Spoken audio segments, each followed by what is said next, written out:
Natutuwa ako, Apo. At naisipan mo na namang magbakasyon dito sa amin. Namimiss ko na kasi kayo eh. Si Danilo at ang mama mo, bakit hindi mo kasama? Ay naku, busy. Ang daming ginagawa sa office. Pero sa susunod, baka makasama na daw sila. Matagal-tagal na rin namin silang hindi nakikita. Ilang taon na ba silang hindi nakakauwi dito? Hayaan mo na, Linda. Hintayin na lang natin na umuwi sila. Ang mabuti pa, ipaghanda mo na lang na makakain si Amara. Ay. At tiyak, gutom na yan.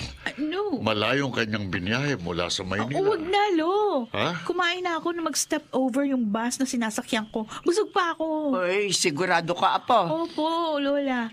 Mas gusto kong masyal muna. Mamaya na lang ako kakain. O sige, ikaw ang bahala. Pero wala kang kasama. Ay, pupuntahan ko po yung kaibigan ko si Rodeline. Magpapasama ako na mamasyal kami.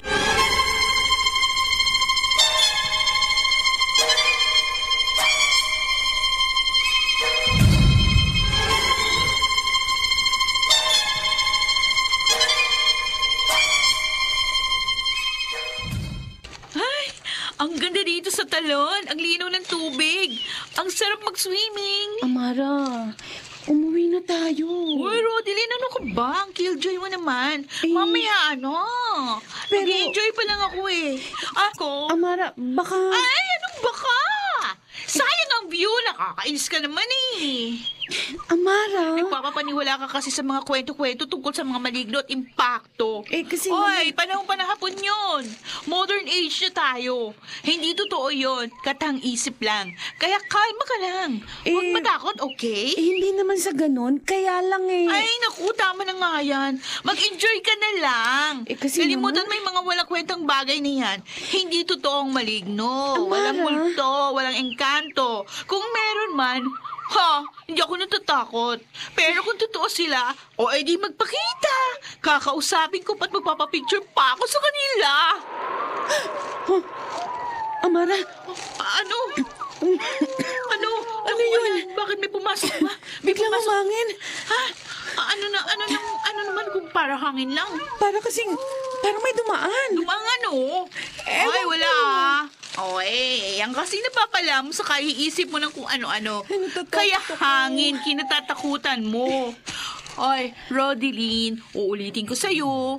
Walang multo, walang maligno, walang engkanto, at walang impacto.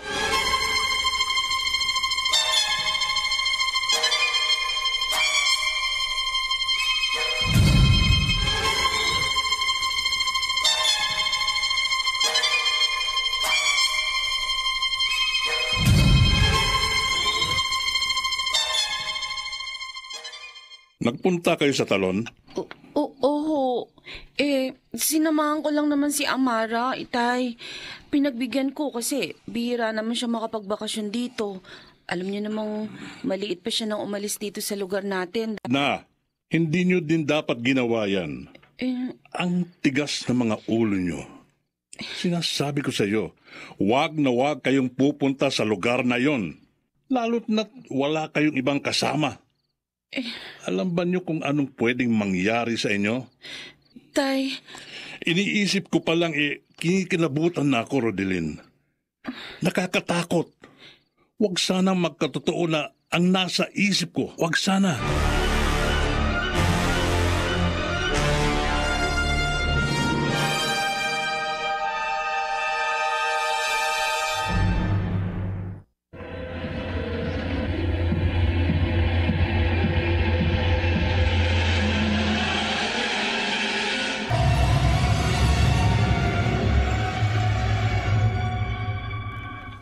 Julio, Bakit ba, Linda?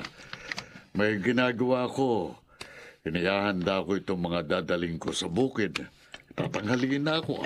may gusto lang naman akong itanong Ano sa'yo. may tinatanong mo, Wala ka bang napapansin dyan sa apo mo, kay Amara? Napapansin ano? Kasi lagi siyang tahimik. Amara, alam mo naman ang ugali niyan, di ba? Mahilig magpapansin. Maliit pa yan, ganyan ang ugali niyan. Hayaan mo na lang. Pero Julio, para kasing ibang nakikita ko sa kanya eh. Ano bang ibang sinasabi mo? O siya, mamaya na tayo mag-usap at kailangan ko nang umalis. Tanghali na. Pero... Sige na, alis na ako. Teka, Julio! Tingnan mo itong matandang to. Kinakausap pa. Bigla na lamang aalis. Aba, si Amara. Ay, tumatawa siya habang nakatanaw sa may bintana. Ano kaya nangyayari sa batang ire? Ay, teka nga. Lalapitan ko't kakausapin. Amara! Apo! O, ano ba tinitingnan mo dyan sa labas, ha? At parang tuwan-tuwa ka. Humarap ka nga sa akin. O, ayan. Para makapag-usap tayo ng magharap. At, Sino ka?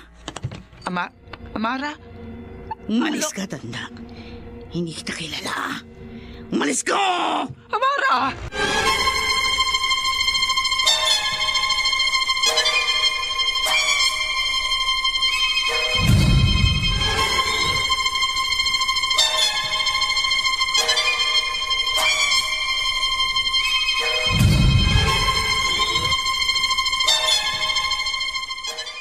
Nakakapagod din ang maghapong pagtatrabaho sa bukid. Wala man lang kasi kung makatulong. May asawa na si Danilo. At sa Maynila sa lugar namin Akala ko nga kasama siya ni Amara na magbabakasyon dito ngayon. Aba, teka. Ano yun? Galing sa bahay ang sigawan na yun. Bakit nagkakagulo? Anong nangyayari sa bahay namin?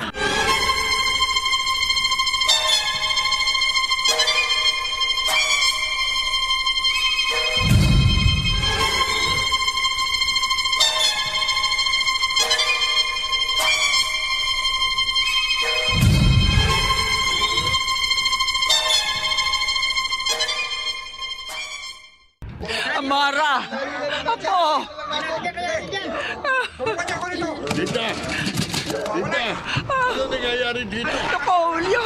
Pabuti, dumating ka na! Si Amara! Anong nangyayari sa kanya? Sinabihan niya ito naman sa mga espiritu niya, Amara! Manulyo! Amara! Apo!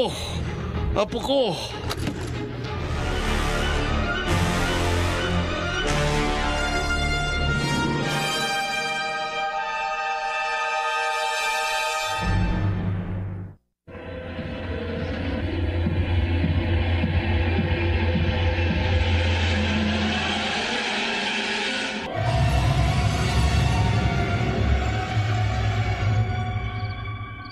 Alim niyang kuming yan, oh! Nakakatakot! Oo nga. Tingnan mo, ang bibig niya. Parang bumubula. Bumula ang bibig. Bumubula ang bibig niya. Totoong sinasabihan ng masamang espiritu ng apo niyo, Julio, Linda. Napakalakas. Tingnan niyo, naibigit ko sa kanyang katawan. Ibig sabihin, may nakapasok na masamang dinadang sa kanyang katawan. Kung ganon, anong magandang gawin, Tandang Goryo? Tulungan niyo kami, Tandang Goryo! Kailangan kong gamutin ito. At gagamitin ko ito.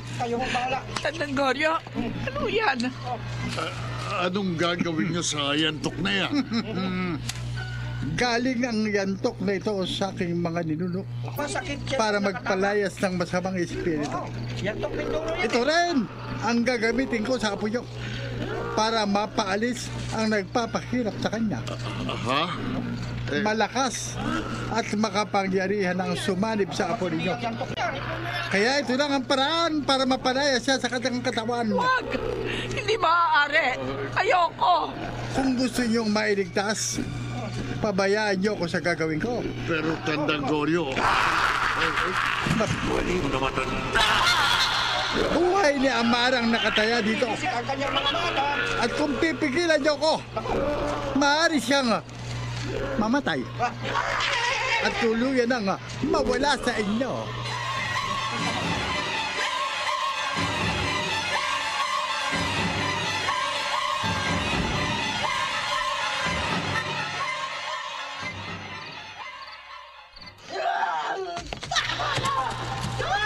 Inuutusan kita! Lumayas ka sa katawan niya! Kung sino ka mga impact ka! Hanap! Julio! Masyado na nasasaktan lang ako natin. Kanina pa siya inahampas si Tandang Goryo. Linda, Kailangan na natin siya pigilan. Mamaya pumapaano na si Amara. Julio! Julio! halika. Pipigilan natin siya.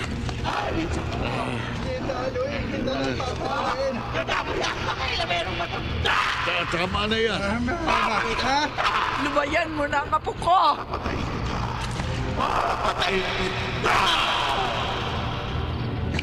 Oh, Diyos ko, ano?